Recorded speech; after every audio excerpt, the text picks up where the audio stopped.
NISU Drama Presents Handumanan sang isa kaambahan.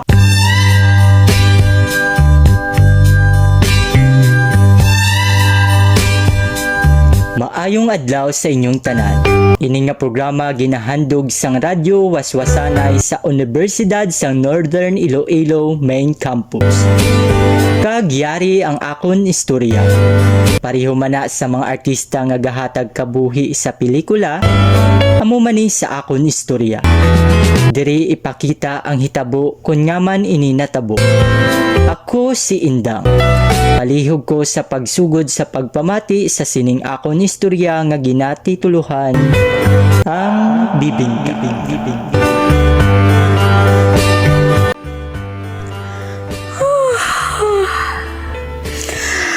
Aga na gali, may mga klase gali akon nga mga bata.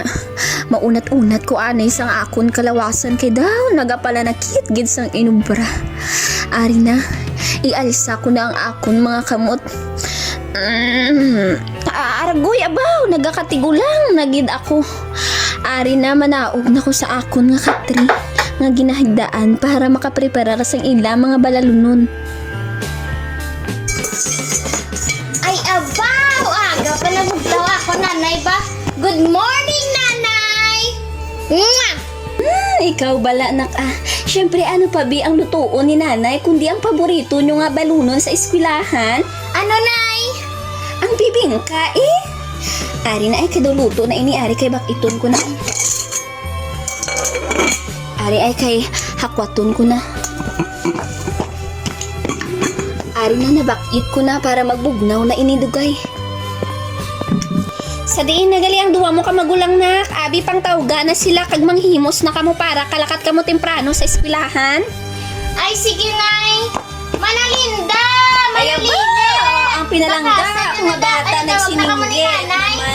Damo matsyog ka sa sakit sa lawas, diskayog ng kasa, ubo, o pag-inudel, hindi na mag-antos. Introducing the Relief Capsule, masaligan ng bulong para sa sakit sa lawas. Sa Relief Capsule, may maayo kang tumatsyag sa dalang oras, mabakal sa mga butika.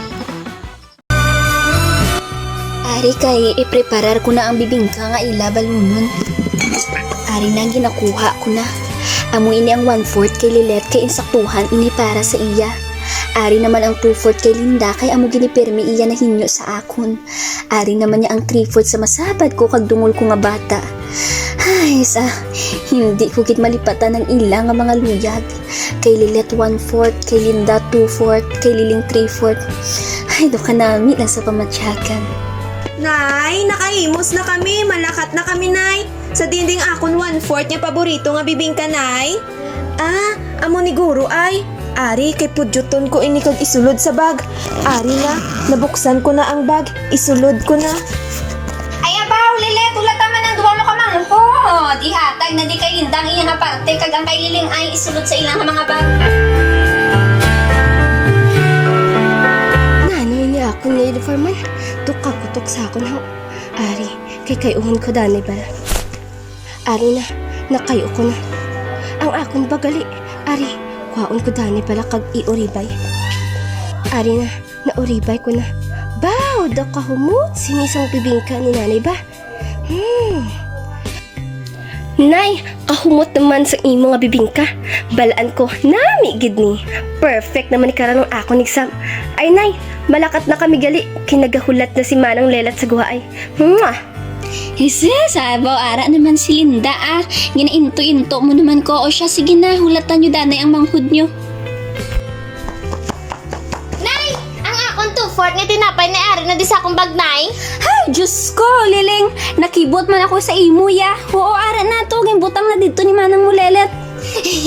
Sorry, Nay. Nagkadali ko, abi. Basi bayaan ko di manang. Malakat na kami, Nay. Mwah! Ato na sila, naglakat na sila. Tapuson ko danay ang ako nakihad kagina kay magpatindahan na ako dugay mabaligya ka mga utanon. Ay nadumduman ko mabakal gali ako karon harina 1/2 kilo kag 1/2 man nga kalamay. Idugang naman ininamon sa nabilin nga harina para ubrahon naman buwas ang paborito nila nga bibingka. Nalipayon ang pamilya ni Indang tungod sa ginapakita nila sa isa kag isa nga pagpalanggaanan. Ang paghinatagay kag pagtungaay sang bibingka nga luto sang ila nanay, amo na ang ila na andan. Jani sila nga magulutod, wala naga-inaway. Maayo gid ang pagpadako sang ila iloy. Subong, malipayo na sila nga nagapangabuhi. Kag diri natapos ang aton istorya.